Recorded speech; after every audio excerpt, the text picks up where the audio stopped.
পুরো বিশ্বের রাজনৈতিক পরিমণ্ডল থেকে আসতে শুরু করে আন্তরিক শোকবার্তা।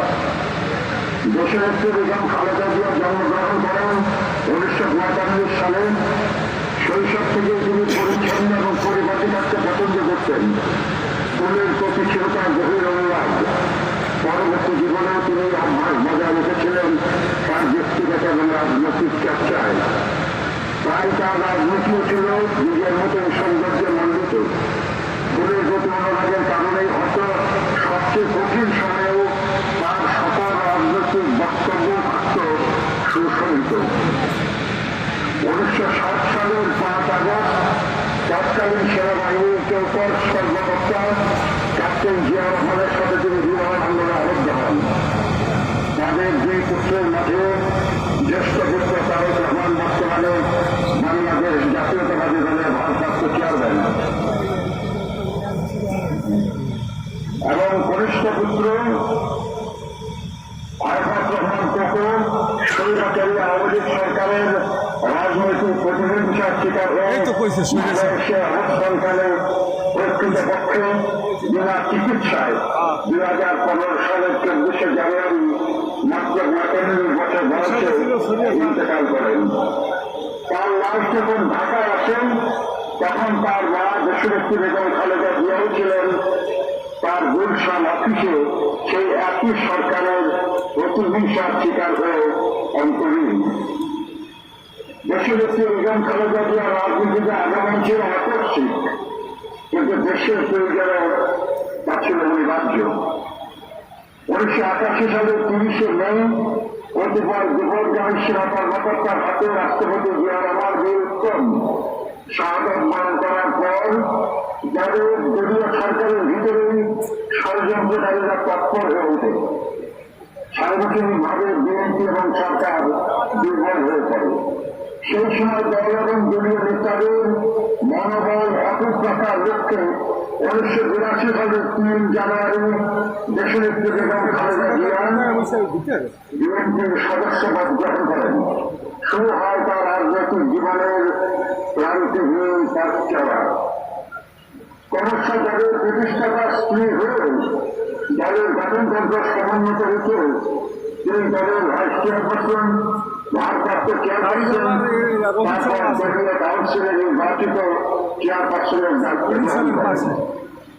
তার 43 বছরের রাজনৈতিক জীবনের 41 বছরে তিনি দেশের অন্যতম প্রধান রাজনৈতিক দল বিএনপির শীর্ষ নেতা হিসাবে নেতৃত্ব দিয়েছেন, দলকে সুসংগঠিত করেছেন, শক্তিশালী করেছেন। দীর্ঘ 9 বছর স্বৈরাচারী উৎসবের বিরুদ্ধে অবিরাম লড়াই করেন। 1998 সালে অবাধ সুষ্ঠু নির্বাচনের মাধ্যমে বিএনপিকে পুনরায় রাষ্ট্র ক্ষমতায় অধিষ্ঠিত করেন তিনি। জাতির কাছে তিনি পান আকর্ষণ দেশনেত্রীর মর্যাদা। দেশের মানুষের স্বার্থ রক্ষায় চির আকর্ষণ দেশনেত্রী দেশ বিদেশের কোন একটা শক্তির সামনে এখনো মাথা মাথা পারেননি। কোন প্রয়োজন, কোন ষড়যন্ত্র হুমকি তাকে তার জীবনের সেই দিন অব্দি আদর্শের পথ বেছে নিতে বাধ্য করতে পারেনি। তিনি বরাবর থেকে গেছেন দেশের মানুষের পাশে। তিনি বলতেন, বিদেশে আমাদের বন্ধু আছে, প্রয়োজন নেই। জনগণের কল্যাণে গ্রহণ করছে রাতের পর রাত যুগান্তকারী সব কর্মসূচি। অন্যান্য সমৃদ্ধি অর্জনে তার সাফল্য বাংলাদেশকে বিশ্ব চিনেছিল ইমার্জিং টাইগার হিসাবে। জনগণের ভরসায় সিদ্ধ হয়ে প্রধানমন্ত্রী নির্বাচিত হয়েছিলেন 3 বার। প্রতিটি জাতীয় নির্বাচনে একজন ব্যক্তি যতটি আসনে প্রতিযোগিতা করতে পারেন তিনি তা করেছেন এবং নির্বাচনে 10টি করে এবং শুধু 2001 সালে 3টি আসনে প্রতিযোগিতা করে 70টি আসনে বিজয়ী হয়েছেন তিনি।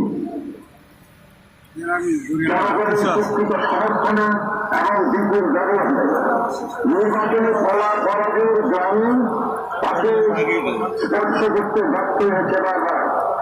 জনপ্রিয়তার এবং দৃষ্টান্ত শুধু বাংলাদেশে নয়, বিশ্বে বিরল। তিনি ছিলেন বাংলাদেশের প্রথম এবং মুসলিম বিশ্বের দ্বিতীয় নারী প্রধানমন্ত্রী। গণতন্ত্রকে ভালোবেসেন, তিনি গণতন্ত্রের পুনঃপ্রতিষ্ঠার জন্য লড়াই করেছেন এবং দায়িত্বকে গণতন্ত্রকে কার্যকর করার উদ্যোগ দিয়েছেন বলেই দেশ বিদেশের গণতন্ত্রকারী মানুষ তাকে গণতন্ত্রের মাতা বলে সম্মানিত করেছে। উন্নয়নের সমৃদ্ধির একটি গৃহীতদার কর্মসূচি ছিল অসংখ্য। নারী শিক্ষার প্রসারের উপর ভিত্তি প্রথার ও শিক্ষার জন্য খাদ্য কর্মসূচি, মুক্তিযুদ্ধ প্রবাসীদের কল্যাণের জন্য পৃথক প্রতিষ্ঠা ছিল তার মাঝে অন্যতম।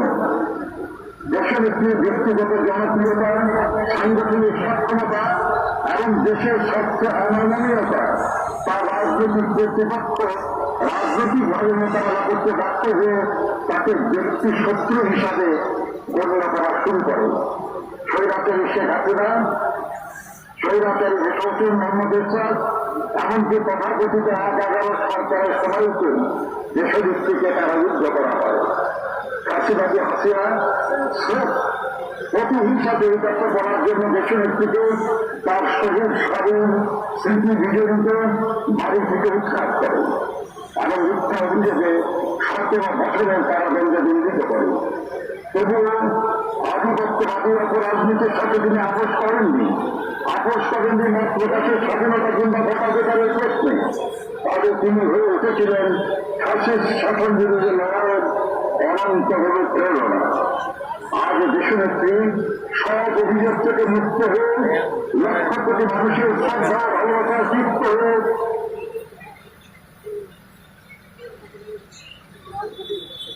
আজকে যারা যারা ভালো সঙ্গে আছে, অন্যদিকে যারা তাকে জেল পাঠিয়েছে, যারা তাকে গৃহহীন করেছে, তারা রান্না করা খাবার খেতে পারেনি, পালিয়ে যেতে বাধ্য হয়েছে। তাদের ঘুরছে দেখতে পাবো না, এর সাথে ভোগ করতে হয়েছে দীর্ঘ কারাবাস। তারা যারা সরকারের প্রধান ব্যক্তিরাও দেশের থেকে বাধ্য হয়েছে।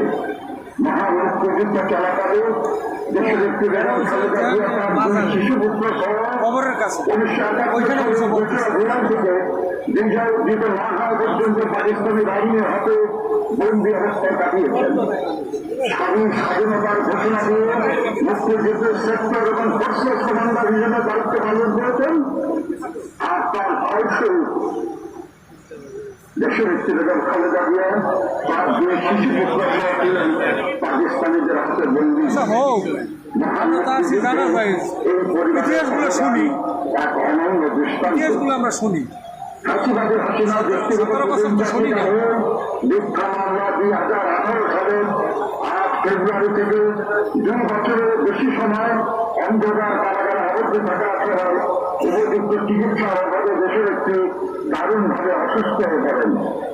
সমগ্র দেশবাসীর সাক্ষী, পায়ে হেঁটে তিনি কারাগারে প্রবেশ করেছিলেন, কিন্তু নির্জন কারাগার থেকে তিনি বের হলেন চরম অসুস্থতা নিয়ে। দেশ বিদেশের চিকিৎসকদের মতো পরবর্তীতে গৃহবন্দীদের 4 বছর তাকে বিদেশে চিকিৎসার সুযোগ না দেওয়ার কারণে তার অসুস্থতা বৃদ্ধি পেয়েছে এবং তার ফলশ্রুতিতে অবশেষে তাকে মৃত্যুর কাছে হার মানতে হল। এই অপরাজয়ের নেত্রী তাই এই মৃত্যুর দায় থেকে ফাঁসিবাদী হাসিনা কখনো মুক্তি পাবে না। দেশবাসীর শ্রদ্ধা ভালোবাসার দোয়া নিয়ে যিনি বিদায় দিচ্ছেন, পেছনে রেখে গেলেন এক মহিষী নারী, এক সংগ্রামী রাজনীতিবিদ, এক কৃষকপ্রেমী রাষ্ট্র নায়কের অনন্য কর্মজীবনের উদাহরণ, যা অনুস্মরণীয় দৃষ্টান্ত হয়ে থাকবে ভবিষ্যৎ প্রজন্মের রাজনৈতিক নেতাকর্মীদের জন্য। দেশনেত্রী বেগম খালেদা জিয়া বলতেন, দেশের ভাইরা কোন ঠিকানা নেই, বাংলাদেশ হল আমার ঠিকানা। এই দেশ, এই দেশের মাটি ও মানুষ আর সব কিছু। এই দেশের মাটিতেই তিনি শেষ নিঃশ্বাস ত্যাগ করেছেন। আজ এই দেশের মাটিতেই তার শরীর স্বামীর পাশে তিনি শায়িত হবেন চিরদিনের জন্য ইনশাআল্লাহ। আমরা রাস্তায় গ্রহণের নেতৃত্বে এগিয়ে যাব দেশনেত্রীর মতন গণতন্ত্র, শান্তি, উন্নয়ন ও সমৃদ্ধির পথে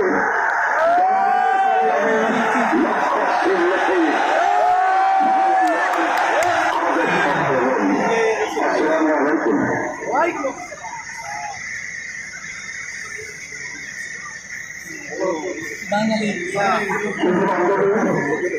আমার উপস্থিত ভাই বোনেরা, এখন পরিবারের পক্ষ থেকে এবং বাংলাদেশ জাতীয়তাবাদী দলের পক্ষ থেকে আপনাদের সামনে বক্তব্য রাখবেন বাংলাদেশ জাতীয়তাবাদী দলের ভারপ্রাপ্ত চেয়ারম্যান জনাব তারেক রহমান।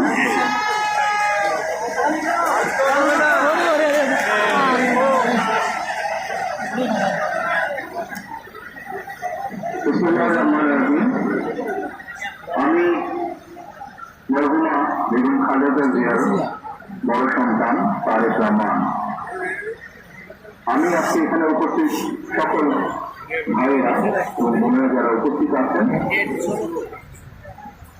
মরহুমা বেগম খালেদা জিয়া জীবিত থাকাকালীন অবস্থায় যদি আপনাদের কারো কাছ থেকে কোনো ঋণ নিয়ে থাকেন, দয়া করে আমার সাথে যোগাযোগ করবেন, আমি সেটি পরিশোধের ব্যবস্থা করবো ইনশাআল্লাহ। একই সাথে কোন জীবিত থাকাকালীন অবস্থায় ওনার কোনো ব্যবহারে, ওনার কোনো কথায় যদি কেউ আঘাত দিয়ে থাকেন, তাহলে মহিমার পক্ষ থেকে আমি আপনাদের সাথে ক্ষমা চাচ্ছি। দয়া করবেন আল্লাহ তাআলা যাতে ওনাকে বেহেশত দান করেন। আসসালামু আলাইকুম।